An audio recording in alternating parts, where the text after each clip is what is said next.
नमस्कार, श्री स्वामी समर्थ स्वामीमयी मंगला चॅनलमध्ये तुम्हा सर्वांचं स्वागत आहे। आज मी तुम्हाला सिंधुताई इंगोले या ताईंना आलेला गुरुचरित्र ग्रंथाच्या पारायणाचा अनुभव तुमच्या सोबत शेअर करणार आहे या ताईंच्या शब्दांत। आपल्या सगळ्यांना माहीतच आहे मराठी मन देव तारी त्याला कोण मारी, आणि खरंच याचा साक्षात प्रत्यय या ताईंना आलेला आहे की जिथे खरंच साक्षात देवच आपल्याला तारत असतो, देवच आपलं रक्षण करत असतो। देव तारी त्याला कोण मारी म्हणजे जिथे आपल्याला देव तारत असतो तिथे आपल्याला कोणीही मारू शकत नाही, हे 100% खरं आहे। हेच या अनुभवावरतून आपल्याला वाटतंय। चला तर मग व्हिडिओला सुरुवात करूया। तर सिंधुताई इंगोले म्हणतात की हा माझा 4-5 वर्षांपूर्वीचा अनुभव आहे आणि अक्षरशः अंगावर शहारे आणणारा अनुभव आहे।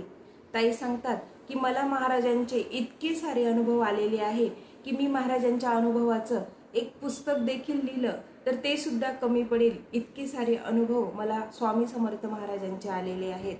आणि हाही असाच एक अंगावर शहारे आणणारा स्वामी समर्थ महाराजांचा अनुभव मला आलेला आहे आणि तो मी तुम्हाला आज सांगत आहे।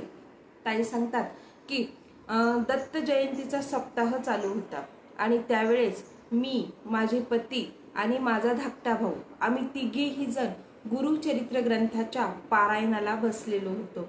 आणि गुरुचरित्र ग्रंथाच्या पारायणाला फक्त शेवटचे 3 दिवस बाकी होते आणि नेमकं त्याच वेळेस अचानकच एके दिवशी मला असा फोन आला की माझा जो थोरला भाऊ आहे, माझ्या थोरल्या भावाचा प्रचंड मोठ्या प्रमाणात ॲक्सिडेंट झालेला आहे आणि त्या ॲक्सिडेंटमध्ये जी काही रिक्षा होती तिचा तर अक्षरशः चक्काचूर झालेला आहे आणि माझ्या भावाला नांदेडच्याच दवाखान्यामध्ये ICU मध्ये ॲडमिट केलेलं आहे असा मला फोन आला।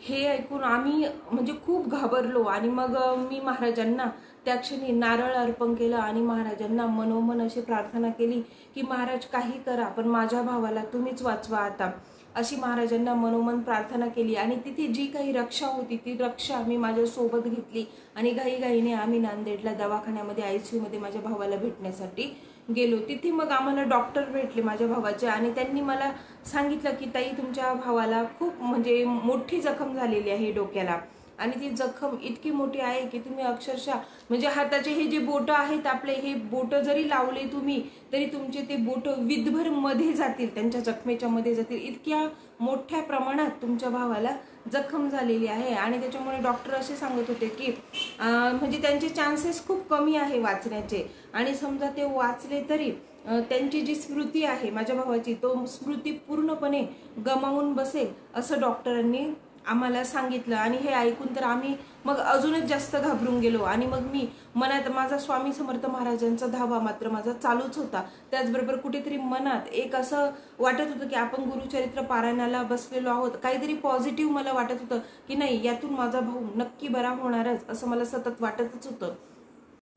नंतर आम्ही ICU मध्ये माझ्या भावाला भेटण्यासाठी गेलो आणि तिथे माझ्या भावाची म्हणजे ती जी गंभीर अवस्था बघून आम्हाला म्हणजे खरंच असं वाटलं नव्हतं का माझा भाऊ याच्या एवढ्या गंभीर परिस्थितीतून सुद्धा बरा होईल असं त्याची अवस्था बघून वाटत नव्हतं। आम्ही तिथे गेल्यानंतर मी माझ्या भावाला त्याच्या कपाळी रक्षा लावली, त्याचबरोबर त्याच्या डोक्यावर जिथे काही जखमा होत्या तिथे श्री स्वामी समर्थ महाराजांचा मी 2-3 मिनिटे जप केला आणि माझ्या भावाच्या ज्या नाडीवर अवघ्या मी 2-3 मिनिटेच महामृत्युंजय मंत्राचा जप केला आणि त्यानंतर आम्ही पुन्हा घरी आलो आणि तिथून पुढे माझं जे 3 दिवसाचं पारायण शिल्लक होतं ते 3 दिवसाचं पारायण आम्ही तिघांनीही मंदिरात जाऊन पूर्ण केलं। आणि पारायण करताना आम्ही सतत पप्पू गुरु माऊलींना आणि स्वामी समर्थ महाराजांना विनवणी करत होतो की महाराज काही करा परंतु माझ्या भावाला तुम्ही वाचवा, त्याला जीवदान द्या, असं सतत महाराजांना विनंती करत होतो, सतत विनवित होतो महाराजांना। त्यानंतर दत्त जयंतीचा उत्सव होता, तो दत्त जयंतीचा उत्सव आम्ही पार पाडला। आमचं तिघांचंही जे काही गुरुचरित्र ग्रंथाचं पारायण होतं ते अगदी निर्विघ्नपणे पार पाडलं आणि आम्ही पुन्हा माझ्या भावास भेटण्यास निघालो। माझ्या भावाला जेव्हा आम्ही भेटलो तेव्हा त्याच्या तब्येतीत अतिशय सुधारणा झालेली होती, म्हणजे अक्षरशः माझ्या भावाच्या जीवाची सुद्धा डॉक्टरांनी गॅरंटी दिलेली नव्हती, तर माझा भाऊ अक्षरशः मरणाच्या दारातून परत आलेला होता आणि हे फक्त मी केलेल्या गुरुचरित्र पारायणामुळे शक्य झालेले होते। आणि माझ्या स्वामी समर्थ महाराजांनी दिलेल्या आशीर्वादामुळेच हे शक्य झालेलं होते। आणि म्हणूनच मी म्हणेन की देव तारी त्याला कोण मारी, कारण की माझा भाऊ अक्षरशः ICU मध्ये मरणाच्या दारात ॲडमिट होता, ज्याची डॉक्टरांनी गॅरंटी सुद्धा दिलेली नव्हती। असा माझा भाऊ अवघ्या काही दिवसातच ठणठणीत बरा झालेला होता। आणि हा फक्त आपल्या स्वामी महाराजांचाच अद्भुत चमत्कार आहे असं मी मानेन। आणि म्हणूनच मी पुन्हा पुन्हा हेच सांगेन की तुम्ही सुद्धा गुरुचरित्र ग्रंथाचं पारायण नक्की करा। गुरुचरित्र ग्रंथाचं पारायण जर तुम्ही केलं तर तुमच्यावरती जे काही येणारे संकट आहे त्यातून तुम्ही नक्कीच अलगद बाहेर निघाल। तर इतका छान असा अनुभव सिंधू इंगोले या ताईंना आलेला आहे गुरुचरित्र ग्रंथ पारायणाचा। तर मी पण तुम्हा सगळ्यांना हेच सांगू इच्छिते की तुम्ही सुद्धा गुरुचरित्र ग्रंथाचं पारायण एकदा नक्की करून बघा। म्हणजे हा जो ग्रंथ आहे ना, हा ग्रंथ अक्षरशः आपल्यावर कितीही मोठं संकट आलेलं असेल तर त्या संकटातून आपल्याला बाहेर काढतो। त्याचबरोबर आपल्या जर काही मनोकामना असतील तर त्या मनोकामना सुद्धा गुरुचरित्र ग्रंथाच्या पारायणामुळे नक्की पूर्ण होतात। आणि बघा, आता आपल्या स्वामी समर्थ महाराजांची पुण्यतिथी पण जवळच येत आहे 20 तारखेला।